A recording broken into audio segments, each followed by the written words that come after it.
සුබ දවසක් හැමෝටම. බලන්නකො මම මොනවද ගෙනල්ලා තියෙන්නේ කියලා. ඉතාම පෝෂ්‍යදායී වගේම ඉතා රසවත් කඩල.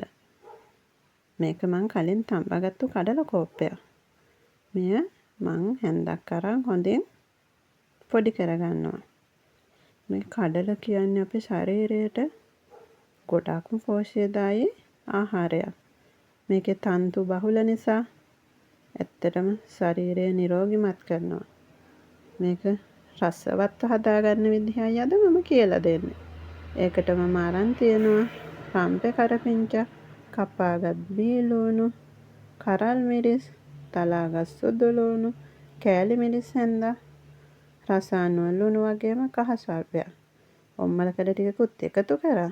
ඒත් මස් මාළු නොකන අය මේකට ඔම්මලකඩ එකතු කරන්න අත්‍යවශ්‍ය නැහැ. මම භාජනයක් ලිපෙන් තියලා ඒකට තෙල් මේස හැන්දක් පමණ එකතු කරා. මේ තෙල් ටික රත් වෙලා සුදු ලුණු, රම්පේ කරපිංචා, කෑලි මිරිස් ටික රන්වන් පැහැවෙනකන් අපි මේකේ ගුණ ටිකක් කතා කරමු. කඩල කියන්නේ දියවැඩියා රෝගීන්ට කාබෝහයිඩ්‍රේට් අඩු ආහාරයක් නිසා මේක ගොඩක් ගුණදායකයි. ඒ වගේම තරබාරු අය බර අඩු කරගන්න උත්සාහ දරනවා නම් මේ කඩල කියන්නේ ගොඩක් ප්‍රෝටීන් බහුල ආහාරයක් නිසා මේක ගොඩක් උපකාරී වෙනවා බර අඩු කරගන්න. ඒ වගේම මස් මාළු නොකන අයට හොඳම විසඳුම තමයි කඩල කියන්නේ. කඩල ව්‍යංජනයක් රසවත්ව හදාගෙන කෑම ටිකක් කෑවම ඒකෙන් ලැබෙන පෝෂණය නම් කියලා නිම කරන්න බෑ. මොකද කියනවනම් වෛද්‍යවරු පවසනවා මස්වල තියෙන පෝෂ්‍ය පදාර්ථ 7න් එකක් කැරෙන්න ඉතුරු සියලු පෝෂ්‍ය පදාර්ථ ටික මේ කඩල වල අඩංගුයි කියලා. මම මුලින් කිව්වා වගේ මේක තන්තු සහිත ආහාරයක් නිසා ඒකත් අපේ ශරීරය නිරෝගිමත් කරනවා. මම මේ අවශ්‍ය අමුද්‍රව්‍ය ටික දාලා මේ ටික රන්වන් පැහැවෙනකොට කහ ටිකත් එකතු කරනවා. මේ ටික හොඳින් කලවම් කරලා රම්පේ කරපිංචා ටිකක් දානවා.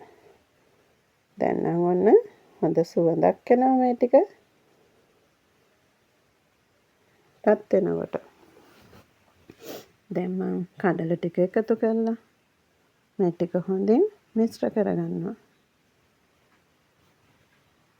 මගේ වීඩියෝ හොඳයි හිතෙනවා නම් මාව ෆලෝ කරලා කමෙන්ට් එකකුත් දාගෙන යන්න. දැන් ඔන්න රස අනුව ලුණු එකතු කරා. මේ ටික හොඳින් කලවම් කරලා අපි ඉන් පස්සේ උම්මලකඩ ටිකත් එකතු කරනවා. මේ ටික මිශ්‍ර වෙලා වතුර ස්වල්පයකුත් අපි එකතු කරගන්නවා. ඊට පස්සේ විනාඩි 10ක් පමණ ඉදෙනවා. මේක ඉදෙනකොට එන්නේ ඇත්තටම පුදුම සුවඳක්. මේ කඩල මාළු එක විතරක් වුණත් අපිට බත් පිඟානක් වුණත් කන්න පුළුවන්. මේ ආකාරයට වතුර දාලා අපි මේක උයාගමු.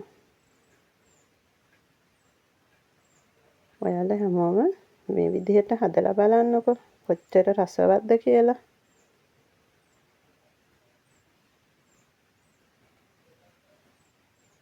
දැන් මේක හොඳින් උතුරලා මෙන්න මේ ආකාරයට වතුර හිඳිලා තියෙනවා. ඊට පස්සේ උකු පොල් කිරි කෝප්පයක් මම මේකට එකතු කරනවා. එකතු කරලා මේක තව විනාඩි 2-3ක් කිරි උතුරනතුරු හිඳ ගන්නවා. දැන් මගේ කඩල මාළුව ලෑස්ති. දැන් මම දවල් කෑම කන්නයි යන්නේ. ඔයාලත් හදලා බලලා කමෙන්ට් එකක් දාන්න. හැමෝටම සුබ දවසක්. නැවතත් වීඩියෝ එකකින් හමු වෙන්නම්.